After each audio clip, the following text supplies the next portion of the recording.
5 साल की बेटी बाजार में गोलगप्पे खाने के लिए मचल गई। किस भाव से दिए भाई?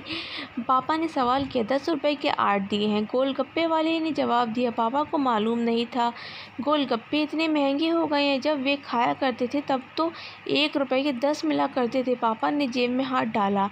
15 रुपए बचे थे। बाकी रुपए घर की ज़रूरत का सामान लेने में खर्च हो गए थे। उनका गांव शहर से दूर है। 10 रुपए तो बस किराए में लग जाने हैं। नहीं भाई, 5 रुपए में 10 तो दो तो ठीक है, वरना नहीं लेने। यह सुनकर बेटी ने मुंह फुला लिया। अरे अब चलो भी, नहीं लेने इतने महंगे। पापा के माथे पर लकीरें उभर आईं। अरे खा लेने दो ना साहब, अभी आपके घर में है तो अपने आपसे ज़िद भी कर सकती है।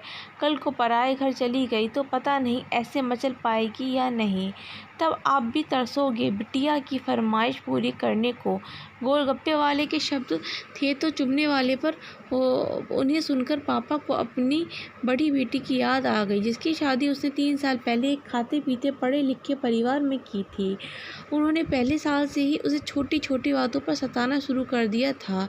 2 साल तक वह मुट्ठी भर के रुपए उनके मुंह में ठूसता रहा, पर उनका पेट बढ़ता ही चला गया और अंत में एक दिन सीढ़ियों से गिरकर बेटी की मौत की खबर ही मायके पहुंची। आज वह छटपटाता है कि उसकी वह बेटी फिर से उसके पास लौट आए और वह चुन चुनकर उसकी सारी अधूरी इच्छाएं पूरी कर दे, पर वह अच्छी तरह जानता है कि अब यह असंभव है।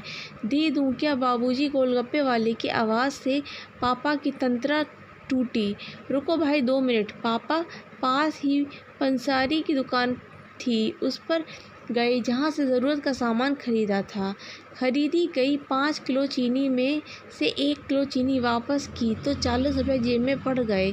फिर ठेले पर आकर पापा ने डबाई आंखें पोंछते हुए कहा, अब खिला दे भाई। हाँ, तीखा ज़रा कम डालना, मेरी बिटिया बहुत नाजुक है।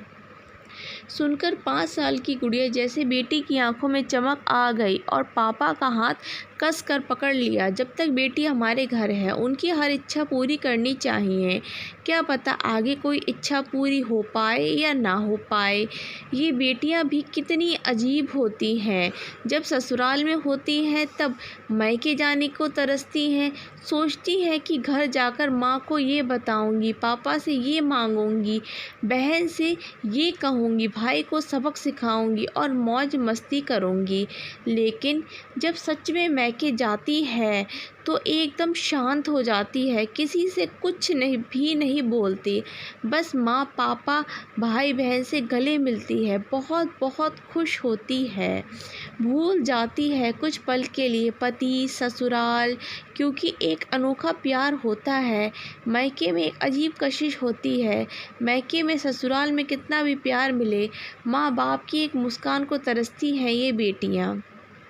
ससुराल में कितना भी रोए, पर मायके में एक भी आंसू नहीं बहाती ये बेटियाँ, क्योंकि बेटियों का सिर्फ एक ही आंसू माँ बाप भाई बहन को हिला देता है, रुला देता है।